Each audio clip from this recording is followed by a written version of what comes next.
Hello everyone. You're watching Channel Game Reviews.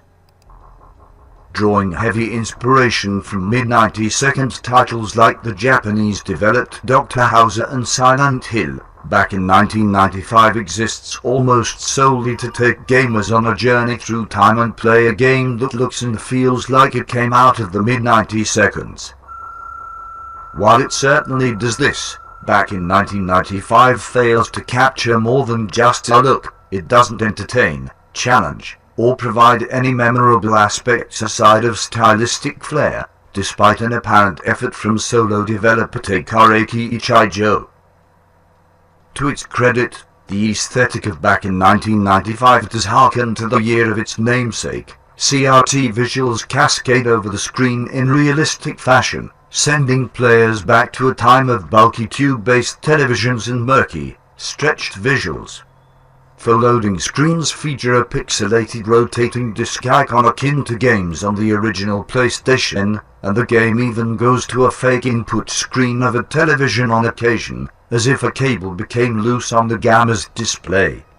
Those who screenshot via Steam will also notice that screenshots gain an RGB color wave tint, like an old CRT screen was photographed. These are nice visual touches which cater to a player's nostalgia, but it takes more than visuals to provide an entertaining title.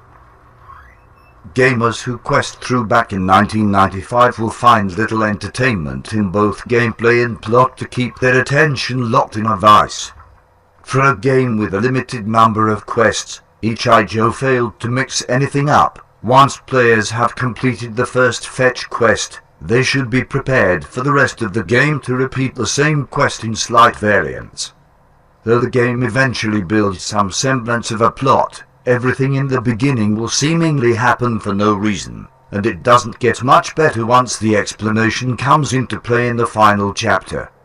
The game is also plagued by invisible wall syndrome, where parts of a map, which are clearly physically accessible to the player, are blocked off with an omnipotent "it's not time to go here yet" message, until the player activates some part of a relevant task. These tasks are always finding different notes hidden around the level, often locked behind a simple numeric passcode that can be solved by finding other notes. These are the repetitive fetch quests that were mentioned before, and they never get more interesting than finding notes along the floor. Enemies lurk around the game's 4 levels in set patterns, though sometimes they seem not to register when the player is there, allowing free attacks with no risk of return damage. Sometimes their sudden appearance comes as a total surprise, as the game's purposefully sloppy preset camera angles make for a frustrating and inconvenient time as the player attempts to navigate the otherwise simple and straightforward levels the game provides. The player can also utilize a pistol and a shotgun within the game, although the aim and shoot interface frequently stops working and leaves much to be desired. Thankfully, the enemy attacks are just as sloppy, and players will always have ample time to casually walk out of the way of enemy attacks. Translation also lead to problems, such as when the player is looking for a safe, when the game actually meant a locked door. The Steam description of back in 1995 says the game completion time runs in at a short 2-3 hours, but players should be able to jaunt through the game's challenges or lack thereof in 90 minutes, without rushing anything along. In the end, Ichijo set out to create a game that looked and felt like it came out of 1995.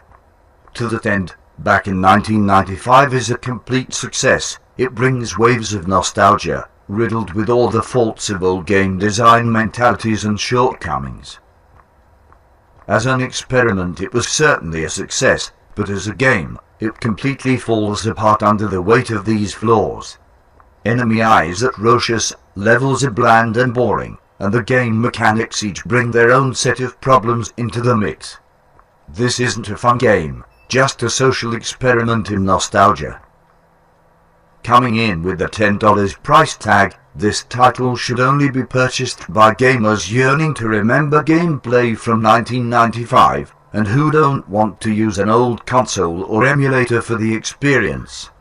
While it certainly looks and feels like a game from 1995, it's not a game that most would have purchased back then, either.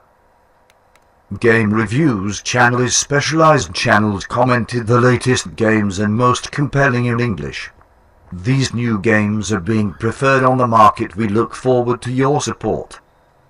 Click subscribe to channel support. Thank you very much.